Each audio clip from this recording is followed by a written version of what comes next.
दोस्तों नमस्कार, मेरा नाम कृष्णा कुमार है और आप देख रहे हैं इन्वेस्टर सर्च 2.0। आज के इस वीडियो में लोग बात करने वाले हैं टॉप 5 म्यूचुअल फंड के बारे में। और मैं आपसे पहले बता देना चाहता हूँ, मैं जो भी फंड आपको बताऊंगा मैं उसमें मैं क्या क्या चीज़ें डिस्कस करने वाला आपको मैं पहले बता देता हूँ।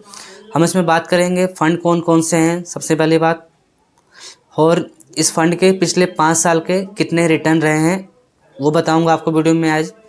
और इस सभी फंड का जो फंड साइज़ है वो कितना है, क्योंकि जो फंड साइज़ से ही पता लगता है इसमें कितने लोगों ने इन्वेस्ट किया हुआ है। अगर ज़्यादा फंड साइज़ होगा तो काफ़ी लोगों ने इन्वेस्ट किया है, काफ़ी लोगों ने इंटरेस्ट दिखाया है उस फंड में, तभी उस फंड का फंड साइज़ बढ़ता है। अगर किसी का अगर फंड साइज़ कम होता है तो उसमें ज़्यादातर लोगों ने इन्वेस्ट नहीं किया होता है, इसलिए उसका फंड साइज़ कम होता है। तो मैं आज के वीडियो में फ़ंड साइज़ और रिटर्न कितना है पिछले 5 सालों का वो मैं आपको बताऊँगा।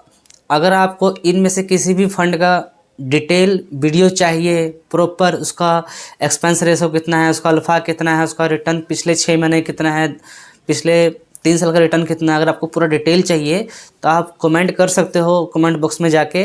मैं आपको उस फंड का डिटेल वीडियो बना के अपलोड कर दूँगा।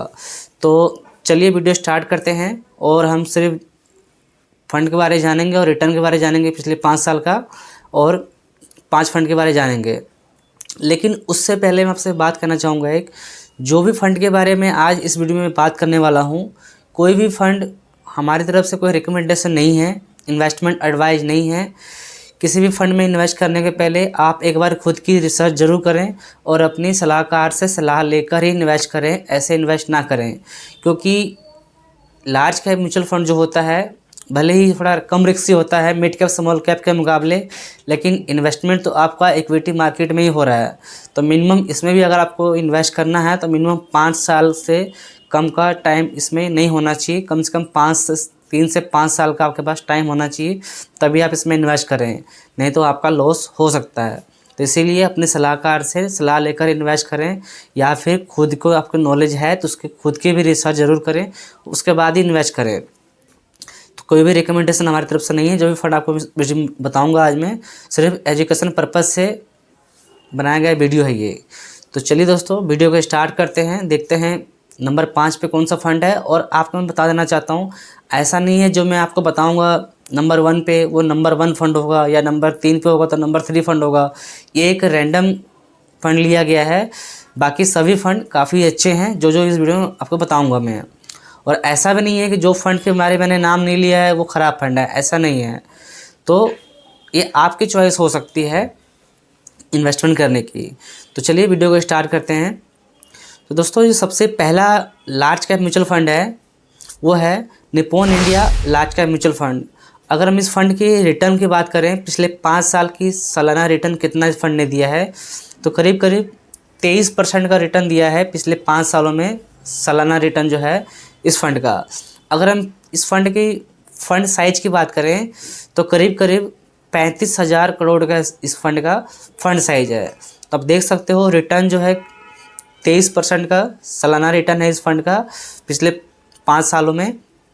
और इस अगर फंड साइज की बात करें तो फंड साइज भी काफ़ी अच्छा है, 35,000 करोड़ का इस फंड साइज है इस फंड का, तो आप खुद देख सकते हो। दूसरे नंबर पे जो हमने फ़ंड के बारे में बात करने वाले हैं वो है ICICI का लार्ज कैप म्यूचुअल फंड, जो कि अगर हम इस फंड की बात करें पिछले 5 साल के रिटर्न की तो वो हो करीब करीब 20% का रिटर्न रहा है पिछले 5 सालों में ICICI prudential large cap mutual fund का।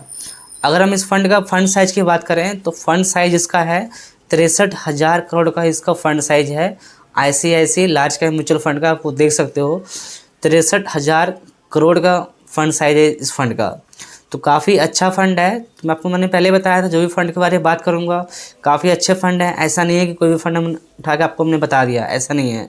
हो सकता है ये सब फंड आपके पोर्टफोलियो में पहले से ही हो, इनमें से कोई फंड, ये भी हो सकता है। बाकी जो इस लिस्ट का जो तीसरा फंड है वो है HDFC large cap mutual fund. अगर हम HDFC large cap mutual fund की अगर हम बात करें तो उसका जो रिटर्न है पिछले 5 सालों का वो भी करीब करीब 20% सालाना रिटर्न रहा है पिछले 5 सालों का। और अगर हम HDFC लार्ज कैप फंड की बात करें तो जो इनका फंड साइज है वो है करीब करीब 36,000 करोड़ का फंड साइज है HDFC large cap mutual fund का। चौथे नंबर अगर फंड की बात करें हम, वो है Canara Robeco large cap mutual fund, जो कि Canara Robeco blue chip mutual fund आप सर्च करोगे आपको आ जाएगा। तो कैनरा का जो लार्ज कैप फंड है उसका जो रिटर्न है पिछले 5 साल का, वो है 18% का रिटर्न रहा है पिछले 5 सालों में। अगर हम फंड साइज की बात करें कैनरा रोबेको का फंड साइज का, तो करीब करीब 15,000 करोड़ का फंड साइज है कैनरा रोबेको का भी। तो ये भी काफ़ी अच्छा फंड है। तो अगर हम 5वें नंबर के फंड की बात करें, वो है SBI large cap mutual fund, जो कि आप अच्छी तरह से जानते हो ये फंड भी काफ़ी अच्छा है। इसका जो रिटर्न है पिछले 5 सालों में, वो है 17% का रिटर्न रहा है पिछले 5 सालों में। और इस फंड का अगर हम फंड साइज की बात करें SBI large cap mutual fund का, तो 50,000 करोड़ का फंड साइज है। लार्ज कैप म्यूचुअल फंड का जो है SBI का करीब करीब 50,000 करोड़ का फंड साइज है।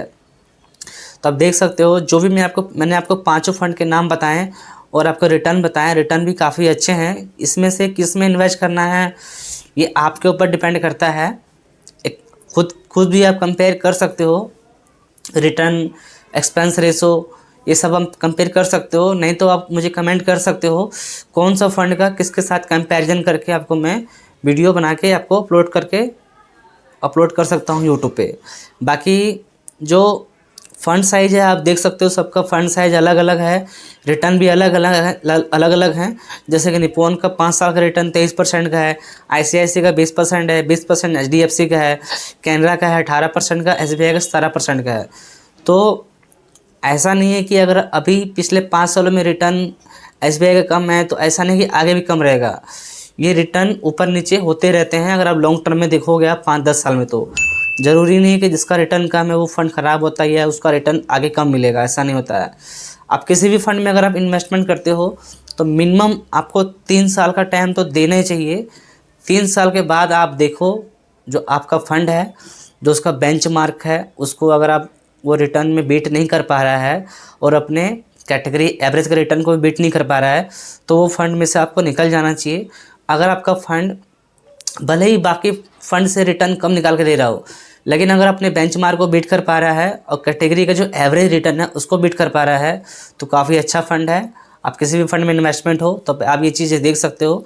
अगर इसको फुलफ़िल कर पा रहा है इस कंडीशन को, तो आपका काफ़ी अच्छा फंड है। आपको उस फंड में बने रहना चाहिए। आने वाले टाइम में आपको अच्छा रिटर्न मिल सकता है, क्योंकि आप बार बार खरीदो बेचोगे और आपका इसमें भी प्रॉफिट की जगह लॉस हो सकता है। इसीलिए आप किसी भी फंड में से सिर्फ रिटर्न देख के ना निकल जाएं, इस चीज़ का आप ध्यान रखें। तो दोस्तों उम्मीद है आपको वीडियो अच्छा लगा होगा। अगर आपको वीडियो अच्छा लगा है तो आप वीडियो को लाइक करके चैनल सब्सक्राइब कर दें और बेल आइकन ऑल पे सेलेक्ट करें, ताकि ऐसे वैल्यूएबल वीडियो इस चैनल पे अपलोड हो तो उसकी आपको नोटिफिकेशन मिल जाए। तो दोस्तों मिलते हैं किसी अगले वीडियो में, तब तक के लिए हैप्पी इन्वेस्टिंग।